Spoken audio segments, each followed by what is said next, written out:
नमस्कार मंडळी. तर चला बनवूया पनीर मसाला. तर घरच्या घरीच छान टेस्टी असा पनीर मसाला बनतो.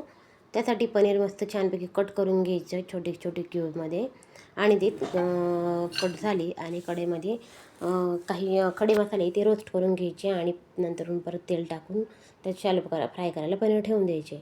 आणि तोपर्यंत आपण कांदा टोमॅटोची प्युरी बनवून घेऊ. त्यासाठी 2 टोमॅटो आणि 4 कांदे घेतले मी छोट्या साईजचे आणि ते कढईमध्ये परतून घ्यायची व्यवस्थित तेल टाकून. तर त्यामध्ये थोडासा लसूण, एक हिरवी मिरची आणि थोडेसे काजू टाकायचे. काजून टेस्ट छान लागते आणि कोथिंबीर हे सगळं व्यवस्थित परतून घ्यायचं. आणि व्यवस्थित परतलं की मी तोपर्यंत परतोच तर आपण ते खडे मसाले ते कुटून घ्यायचे आणि त्याची म्हणजे तो मसाला टाकला की टेस्ट काही वेगळीच लागते बरं का.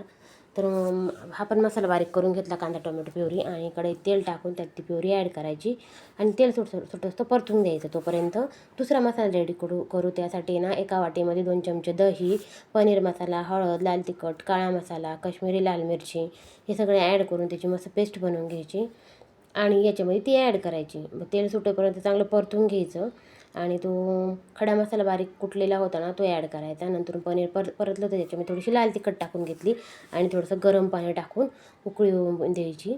उकळी आली की त्यानंतरून आपली कस्तुरी मेथी ॲड करायची. त्याने पण टेस्ट खूप छान लागते.